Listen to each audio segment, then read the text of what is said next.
Hey guys, Literary Prepper back again. I just wanted to share a quick recipe with you guys, something that can very easily be thrown together with just sort of stuff that you should have in your preps already, because when you're sort of thinking about what you're going to actually have to live on, you need to start thinking about the quantity of things, but also trying not to make it so that everything is just the same boring, pre-canned stuff over and over again. So I wanted to show you guys my lentil soup curry type recipe that, as I said, make pretty much from just cans. But the way that I put my weekly sort of prep allowance aside, so like with dog food, for example, I buy 10 cans of dog food per week, so obviously that leaves 3 left over. But then if we have something like, if there's leftovers that we feed her instead of a can, then at the end of the week, whatever's left over that wasn't already designated to be put aside, any extras we have, I then also put aside before I do the next shop. And if you do that on a regular basis, then you start to very quickly accumulate things. And it really doesn't take that much effort. You just you have a pantry that you take all of your normal bits and pieces out of, and you make sure that you have a separate place stashed away so that you're not tempted to use things, and so that you don't fall into the mindset of, I'm not going to buy that because I already have it. So a little bit of forced self-control. So because of that, I don't actually have lentils because I forgot to buy them last week. I bought some other bits and pieces that were on special instead. So instead of having lentils, I have chickpeas, which are full of all sorts of proteiny, vitamin-y goodness stuff. Go chickpeas. Can of tomatoes. Always buy Australian tomatoes. The Italians, God love them, they grow a whole heap of tomatoes and then they can them and they dump them on the Australian market so that theirs are always cheaper, but that will send our people out of business. So don't be an asshole, buy Australian. And the last one we have is coconut cream. Now, some other bits and pieces that, just a second. Oh, sorry about that. Yeah, so other stuff. If you have caraway seeds, which apparently are not actually a seed, apparently they're a fruit, but whatever, I'm not a botanist. Cardamom pods. Make sure you have cardamom pods because they're yummy. Cinnamon sticks. Turmeric. This is one that you need to have. Turmeric has all sorts of health benefits. It's an anti-inflammatory. They reckon that this stuff is the reason why Indians have such a low incidence of dementia and Alzheimer's. Apparently this stuff is like really, really good, so lots of this stuff. Where are we? Cumin seeds, fennel seeds, and salt, and it's pink because I said so. There is no reason why I have pink salt instead of other salt, it's just because it's pretty. That's literally the only reason. Alright, so what am I going to do with these things? I'm just going to throw them all in the pot and we're going to see what happens. Now, if you don't have all of these delightful spices available, then just throw in whatever you have, but I would definitely say that turmeric is a must-have. And yeah, I would say that all of them are must-have, that's why I have them, but the wars have been fought over spices, so just keep them in the back of your mind. These things are valuable even though we don't pay very much for them now. So I'm just going to set this up so that you guys can actually see me just throw it all together, so bear with me. Okay, So I know there are going to be people out there who are going to comment on things like, you know, you're doing it wrong, but right now I don't care, because what I'm demonstrating is that you can just sort of do everything really, really quickly and with very, very few ingredients. Now, if you were obviously doing something like this, you know, in times where you don't have to worry about, you know, living off your preps, you can throw onions and garlic and all that jazz in there as well.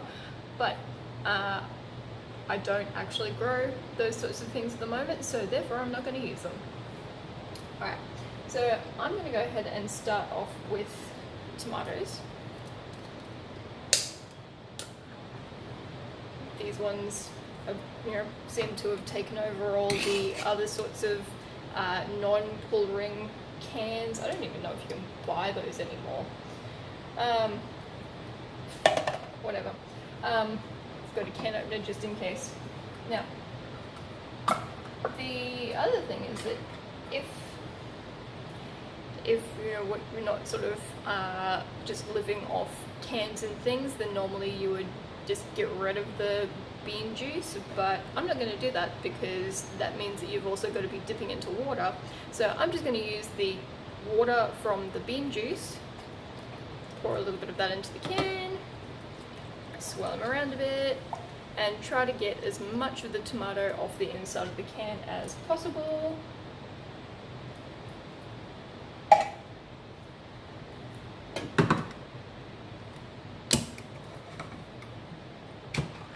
And we throw in the coconut cream.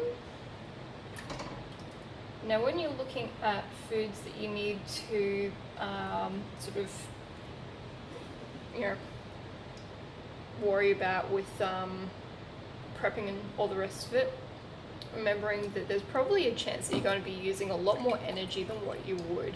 So things like coconut cream that have a higher you know, kilojoule calorie content, whatever your measurement system of choice is, they're going to be more important. So stay away from the low fat stuff anyway, because they take the fat out and they replace it with sugar, which is not a good thing.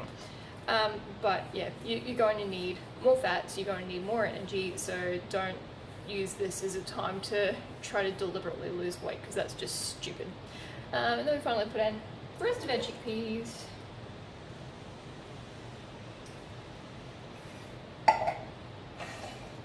Okay, now I'm going to use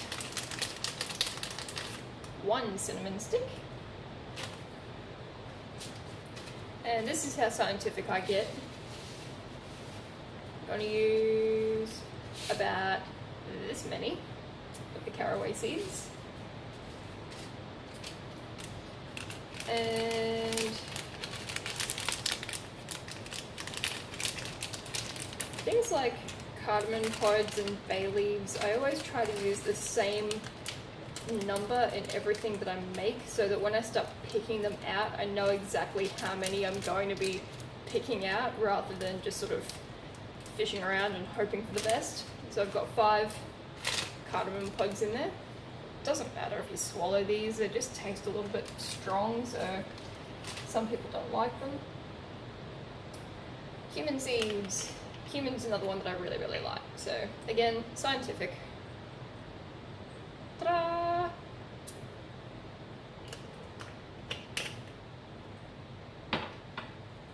Same with the fennel seeds. Now, I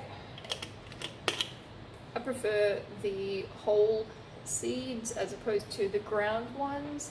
I don't know, they just taste better. These do have a higher oil content, so maybe the other ones would be better for long-term storage, I don't know, but I prefer using the whole seeds. Turmeric. As far as I'm concerned, you can never have enough turmeric in anything, except for your clothes. You don't want this stuff on your clothes. But I just sort of give it a few decent sort of thumps. You want to make sure that this stuff is good and yellow. As I said before, it's really good for you. And as far as the flavor of things goes, then you know, it doesn't really have a strong flavor. So if you put a whole heap of it in, it's not really gonna do a whole lot as far as the balance goes, unless you were to put the entire container in.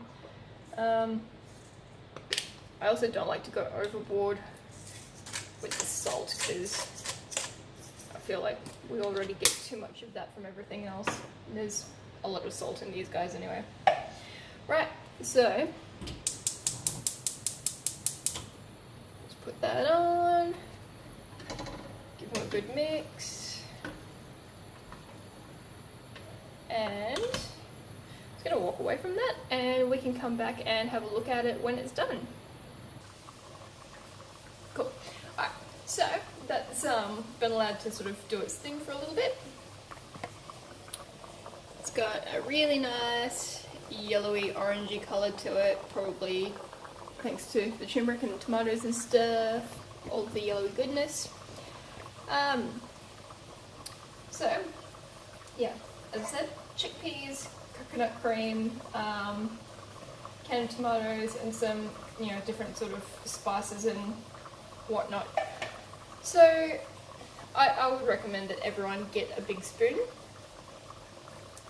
That I haven't actually measured it precisely, but you know, it's a good sort of serving guide sort of thing. So for something like this, if you have like 2 spoon scoops, then that's an adult serving. And from all of the bits and pieces that we just threw in here, this will serve about 4 people. Obviously you've got to alter that depending on how much you're planning on giving to people, how many people are in your party. But yeah, for the most part, if you're smart about it, then that can feed 4 people. So I'm probably going to eat this entire pot by myself, because this is my lunch. But I also sort of divvy it up into containers and freeze it. So that will be lunch for the better part of a week. So yeah, something easy that you can throw together. It's relatively fast to make, tastes pretty good, and you know, it's cheap, and you can just throw it together with what you have in your pantry. So just, again, it's like, you know, with a whole heap of different bits and pieces, it's just about playing around with what you have and doing a little bit of experimentation, or just altering classic recipes so that you don't have to worry about you know, the absence of fresh you know, veggies and herbs and different bits and pieces. And if those are things that you don't think that you can do without, then start experimenting with gardening and make sure that you always have, you know, bits and pieces that you use on a regular basis. That's pretty much what I wanted to show you guys today. So if you found this useful, again, you know, like, share, comment, subscribe. If you guys have any similar sorts of recipes that you want to contribute, pop those in the comment section below. Yeah, that's pretty much what I wanted to show you guys today. I'm going to go and turn this off before it starts burning, and I'll talk to you guys later.